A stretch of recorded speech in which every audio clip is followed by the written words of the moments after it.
want to. It has to be the thing that drives them. And if that's something that drives them, that if they want nothing else in their life, then correct, awesome, great. And if they don't want that, then correct, awesome, great. I can do this with myself. I can be here with myself. I'm constantly doing that. Nothing has to be around me, and I don't have to be around anything. I don't need anything, and nothing needs me. And if we can just be here genuinely because we wish to be, then that's wonderful. You know, that's a wonderful synchronicity. It's a wonderful blessing, a teaching. Nobody's taking from one another. Everybody's just giving to each other, and nobody's even giving to each other because all we're doing is doing what we want to do. And so you see, we're just constantly receiving from the universe everything that we wish to be receiving. And so this is a place where we can all together be in a state of receivalship, you know. And right now, that's what I'm doing. It may not seem that I'm receiving; it seems like I'm giving, but in a way, I'm a constant receiver. You know, I'm receiving from all the universe. I'm receiving. The more I allow myself to move my frequency, the more I allow myself to grow and express, I receive the transmission of energy that's coming to me here right now, centered directly. And there's all kinds of things coming to me recently, like, oh, it's going to be freezing out here in Sedona. Let's go back to Maui. But man, it's so suppressing Maui. It's like, gosh, it's so frightening to me. I just don't know if that's the way I wish to receive for me. I guess I could do this just about anywhere, though. I mean, here we are sitting in the middle of an arroyo, and as long as I have the ability to constantly, endlessly channel, I guess that I feel great. And there's plenty of places for me to do that. There's all kinds of things to show up. Man, the teachings will be crazy as we videotapes there for the whole world. I mean, that kind of makes me more interested in it in some way because you guys, you know, the viewers, myself, you know, all the other parts of ourselves, as we learn what's happening, you know, it's so wonderful. You know, that we learn that we are one another and that we're here equally, limitlessly, in the most amazing way, helping each other see by sharing our experiences authentically. So if your experience leads to a non-conclusory data, or if it has a conclusory data that to you is non-conclusory because you don't know if you can believe it from the singular glimpse you've had, all of these informations are extremely important in the sharing of this data and not misleading or confusing one another. For so long, we've been worried about leading each other into confusion or misleading one another in some kind of way, manipulating each other. But through authenticity, through explaining ourselves with fullness and impeccability, we can always be sure that we're never misleading one another. And so if anybody has been misled, then it is ourselves misleading ourselves when we've been given the entirety of information. And so I give the entirety of information. If you mislead yourself based on that information that I've given you, I will say, well, I'm sorry if you've come to me feeling as if I've misled you. It is you that has misled you. And now we can look at why you've misled you, and then we can see what's going on with this misleading, why you decided to interpret this very literal information in this way when it was actually being spoken very literally in this way. And a lot of people are going to come to this information with information that I have given, information that we ourselves have given in really amazing, phenomenal ways. I was seeing this related to like Jesus and to the Buddha, to Muhammad, or to whoever else the Ascended Masters would be, where their teachings have been misinterpreted. You know, the people that have gone in, it's like, look, you know, I gave you a literal teaching and you decided to take it that way, but it was said this way, very literally. And I always thought that was very interesting myself because so many teachers, Shogam Trungpa Rinpoche, so many teachers are looked at and they're giving you a literal teaching, the Lao Tzu, the wisdom of the Tao. This is a literal teaching. And people are like, oh, so esoteric, so flimsy, so artsy. What could this mean? It means very literally what it says. I like to use these kinds of things, kind of like in Buddhism. Form is emptiness. Emptiness is form.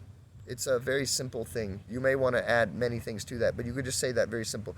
Form is emptiness. Emptiness is form. It's very simple. You don't have to add anything to it at all. You don't have to talk about it any more than that. Form is emptiness. Emptiness is form.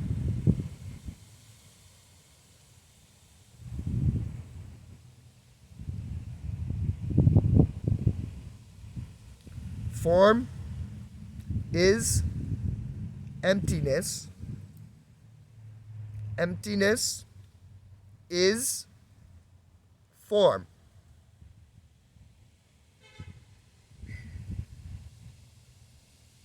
Form is emptiness. Emptiness is form. So, it's very simple. But we add things to all kinds of things we just don't understand, obviously, so it's going to be difficult to figure that out. But what is emptiness? Emptiness, emptiness, emptiness, emptiness. Is it black? Is it white? Is it this? Is it that? We can experience emptiness. Some people bring you to the emptiness of the moment. Very spacious, this emptiness of the moment. Muji Baba will bring you to the emptiness of the moment in this way. Now, I'm not sure if bringing you to the emptiness of the moment can bring you to the realm of realizations and things and teachings and articulations and specificity and precision and focus in which I've been brought to through medicine ceremony, but it's possible that it could, I guess. I mean, everything is possible. There's a limitless gateway into emptiness, into what you are. There's an instantaneous and spontaneous potential in every moment. I will say that the mind is quite difficult, though, and that there are gateways, like I said, in medicine ceremony that will allow you a phenomenal place in surrender.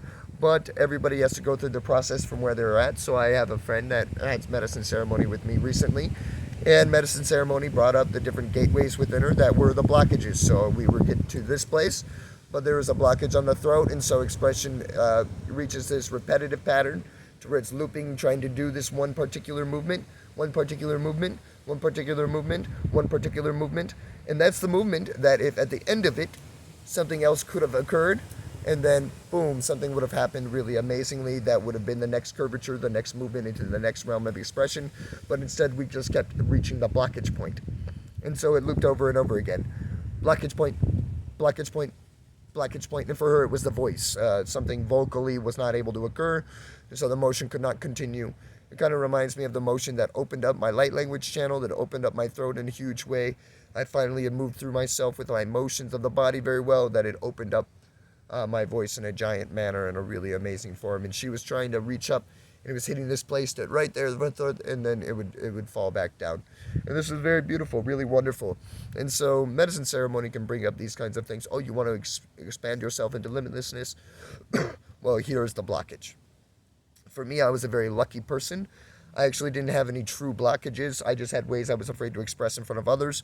But in myself, I could express anyway. I was no problem expressing anyway in myself. And so I expressed really amazingly. I was able to super accelerate into giant places. And that was really wonderful. Really amazingly gorgeous. And I'm very happy for this. Thank you for everything, by the way. All beings everywhere without one exception.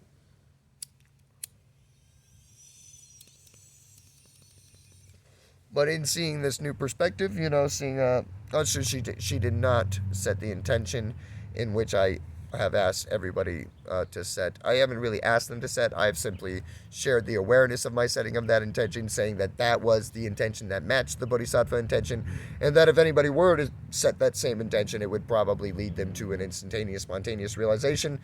But also that I'm unsure of this, that nobody has ever set the intention, so it's a complete, shot in the dark, ball thrown in the air. Who knows if anybody will catch it or not? But it has been an idea, quite, a good educated guess, as it has been a pattern that I have seen to work authentically within my own experience. I have seen this work. This has worked. Of course, for something to be proven in science, you have to be able to repeat the process. So you have to be able to repeat the experiment, which, of course, repeating the exact energies of this experiment are kind of impossible, as no moment is the same moment as the last moment. But some of the degrees and focus can be brought to in a certain sense. There was something bothering me with the way this thing was next to a button. I just wanted to see if there was a way that was next to a button that was affecting anything. Obviously, it hasn't been affecting anything this entire time, but the amount of focus that was going to it every now and again caused me to go towards it. That's, I think, the second time I looked at it, but it's no problem. It's really good. Oh, she recentered on my face. What a sweet, beautiful woman. Oh, I love her so much. Anyways, but for me, I think I'm just going to move it back to where it was previous, and then I'm just going to do this again, and maybe that's helpful. Is that good? Yeah. Is that back to where it was? Yeah, it's close enough. It's close enough? Yeah, I don't know. You're not exactly centered, but okay. That would be good. All good now? Yes. All right. Yeah, it's okay. I'm not worried about it. But I really thank you for being up on top of this and just doing your best all the time. So yeah, you may be speaking to Miss Re Mi Fa Sol La Ti Do, her stage name, Caroline. Caroline's not her stage name. The Re Mi Fa Sol La Ti Do is. She's been transferring herself back into Caroline And so for me, I also have to do the same thing. It's tough. I really liked Ray Mi Faso Latido. When I saw Mi Faso Latido, I said it like it was the last name. I may have said this in another video, but I just like to repeat this because it's so sweet and dear and beautiful to me. It's like I read it Mafasa Latido or something. Mafasa Latido. Miss Mafasa Latido. And finally it was like, oh, Re Mi Faso Latido. It's just so cool. It was so awesome. And so I just love it. It's easy to remember. Caroline is too. But yes, Caroline's her slave name. She's taking it back into our freedom name. And Re Mi Faso Latido has a beautiful story as to why its existence. She can share all these things with you if she wishes. You guys can get to know our beautiful character and current shape. I will be sharing myself with you more as well.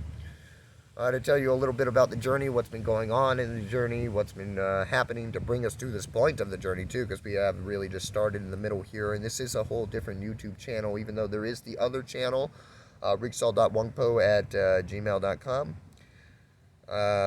There's this one, and this one is a much more upgraded version of the last one, as I was on Maui in the last one. I was around all of the unclear mirrors. I did not receive people that were actually trying to learn and grow for many years. And so I finally did receive those types of mirrors. I finally did receive the mirror of myself through medicine ceremony, through being able to mirror a really authentic, beautiful brother, Boon Kundalai, and show him a fullness of himself, which showed me an emptiness of myself as I matched his chord shape fully, the syllable structure of the amazing sacred wisdom that was moving through him and the movement that was moving towards me. I then realized that there was no me, and that I was not there at all, that the only one there at that time was him. And it was a really wonderful thing to be able to observe as a realm of pure awareness, to see there was no me at all. And that has been existing for many years, as I've been transmitting the possibility on my Facebook, but not having any mirrors to show me that, because there was nobody at the realm of realization that could speak to me specifically about it, as there was nobody experiencing anything, as to be able to have a like-minded conversation about it. They've never experienced that themselves, so they're just like, yeah, it sounds like it's not true. So, all right, well, thank you very much. I appreciate that. Luckily, I finally got to a place to where, even though the person wasn't able to articulate this exactly with me, they were able to allow me to mirror them in a way that allowed me to mirror myself in a way that could show me where I was and where they were and what was going on in a really amazing way. And that was during a Mount Shasta ceremony, during a medicine ceremony at the drum circle there. This was the drum circle after I had an amazing experience transferring the information of Haleakala to Mount Shasta, the star chakra, to the root chakra. And then meeting the Lumarians, many amazing star beings around me, and having amazing transference of energies, which brought me into the realm of understanding of what it was I was doing here on the planet for the planet, and bringing me back into a focus of my journey to understand why medicine ceremony was extremely, amazingly important and efficient for me.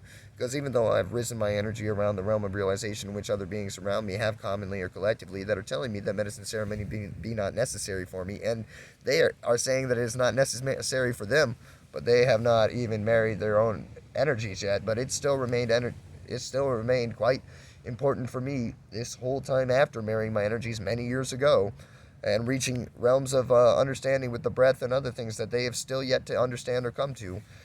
Still, medicine ceremony is quite a benefit for me, and for the benefit of all beings. And these beings, these Lumarians, and for everything in all of consciousness, star beings, and all the layers in consciousness, and constantly shows me this, and says, please unite with medicine ceremony and help uplift all of reality.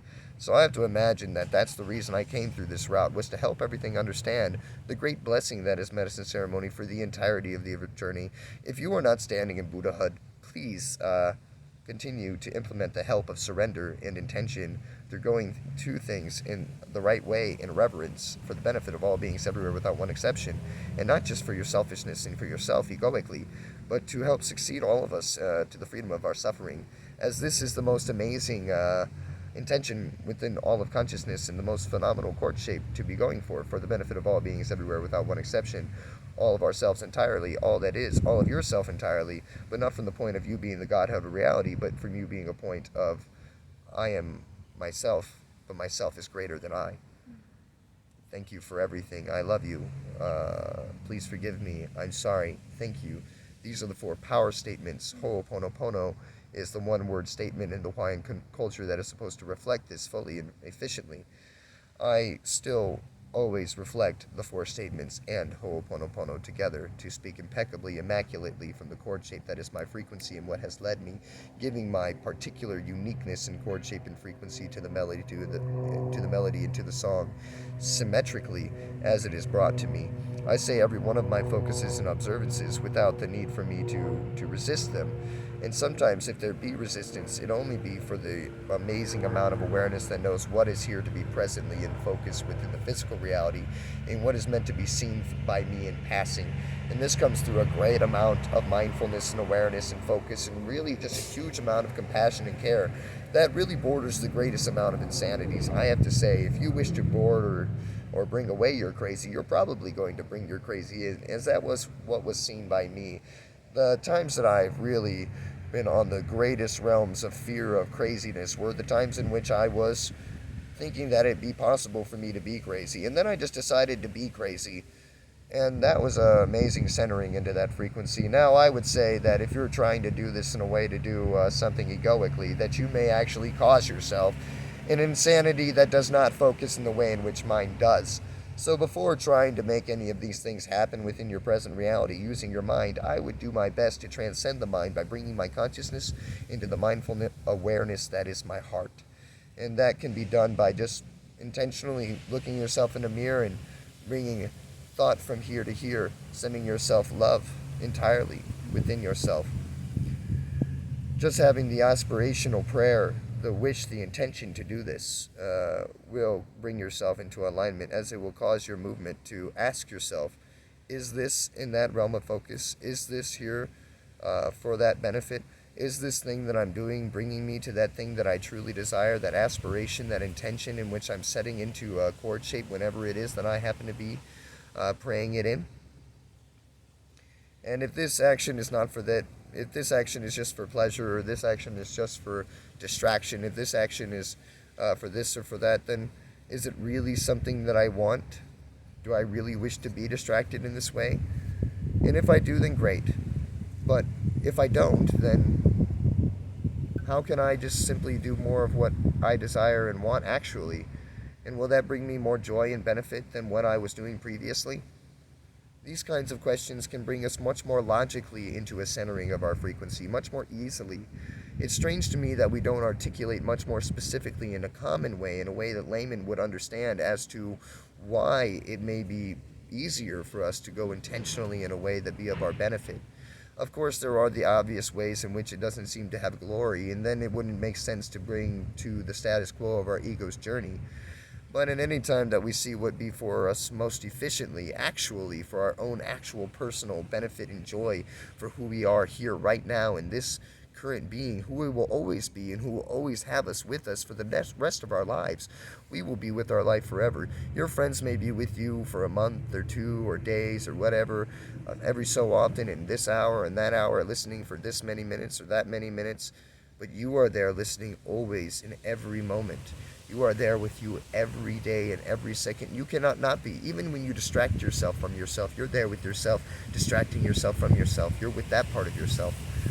And so to come into a great, amazing symbiosis and relationship and love for that part of yourself is going to radiate an amazing love for all the parts of ourself that you could ever imagine, all the parts of yourself that you could ever imagine.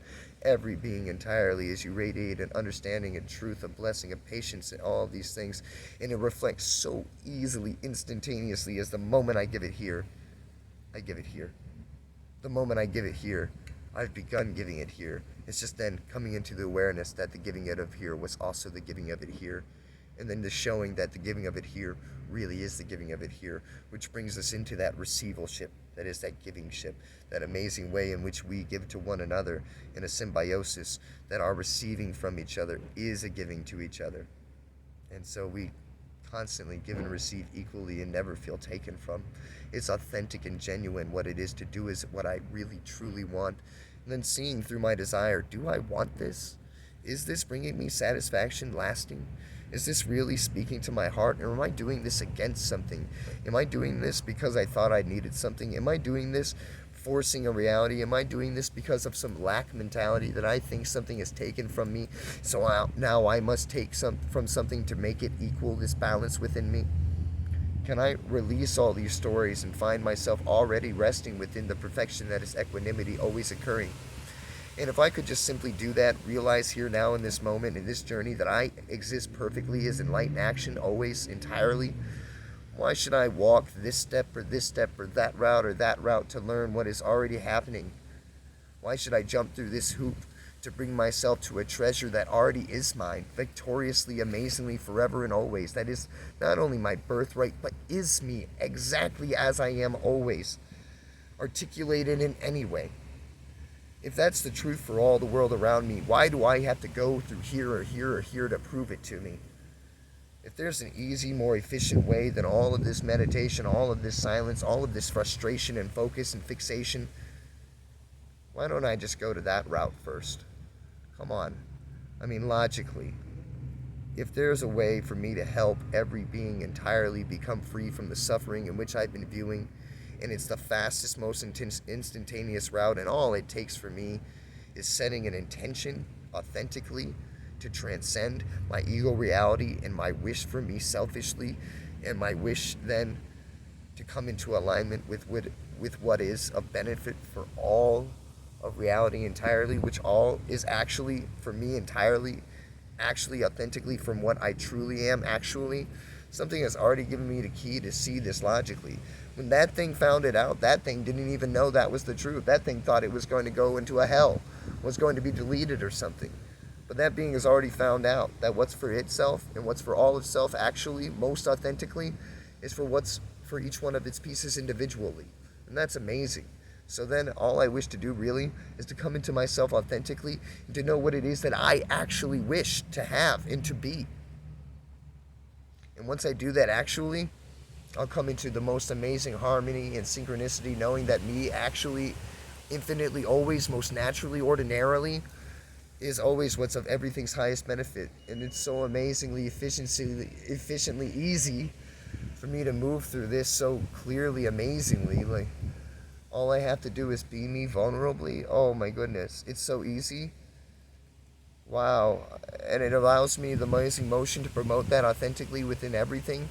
That it provides me the compassion, the skillful means necessary to do whatever it is that happens to be, not only of my benefit, but for the benefit of whatever I see observed in the natural motions of things around me.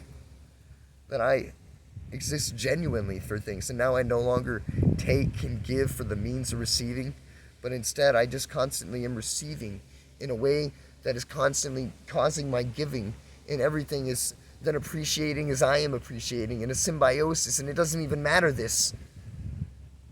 I'm not balanced on anything now. Nothing feeds me to create my motion. My motion is created all on its own commotion, all on its own satisfaction. That its authentic reaction to any stimuli in which it wishes fully, to the highest greatness in which it could ever wish for, is the thing in which continues its motion. And that somehow gives everything what it, in its most amazing wishing authenticness, is actually wishing for most in this, in any moment that we happen to be appearing simultaneously within consciousness. Now that's amazing, this, that any way that I be actually, authentically, easily, most naturally, is of the highest benefit, even if I'm loud or soft, present or hard, if I'm distracted or confused, falling or balanced in the most amazing way. Wow, that I could never do anything outside of grace, and neither could it to me, or anything entirely. How free is it then for me to look at it so amazingly without judgment, that I see its perfect synchronicity in every way that it could ever possibly be, that gratitude is the only thing that could possibly exude from me as I watch the chord shapes of any authentic expression in reality existing before me, or even thought about by me, imaginative frequencies. Really silly, really amazingly relaxed is this viewing. Wow. Whew.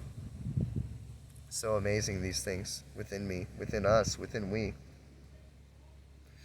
I'm really getting an amazing buzz, a phenomenal tingling within the entirety of my frequency as I start to do something that is very scary for me, expressing to you in poetry, expressing to you in song, stopping the guiding of me, but really following me more residingly into the silence, which is my frequency, constantly guiding me into the most amazing chord shapes of my frequency as I follow this curvature.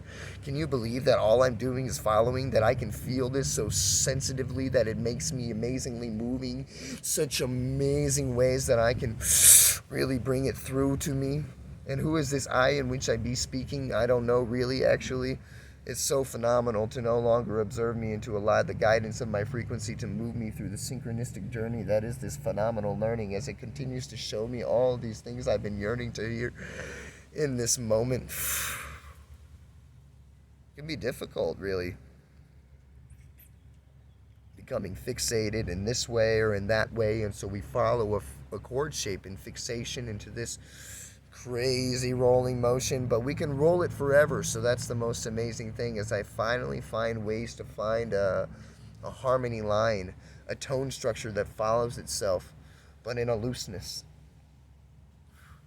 I just really wish to always give this juice and really be the proof when I trust everything to balance me inside and continue to guide me into what seems to be right. And is there a way that we could really truly see or say that there be anything in which we could relate to be negative and positive in such a way?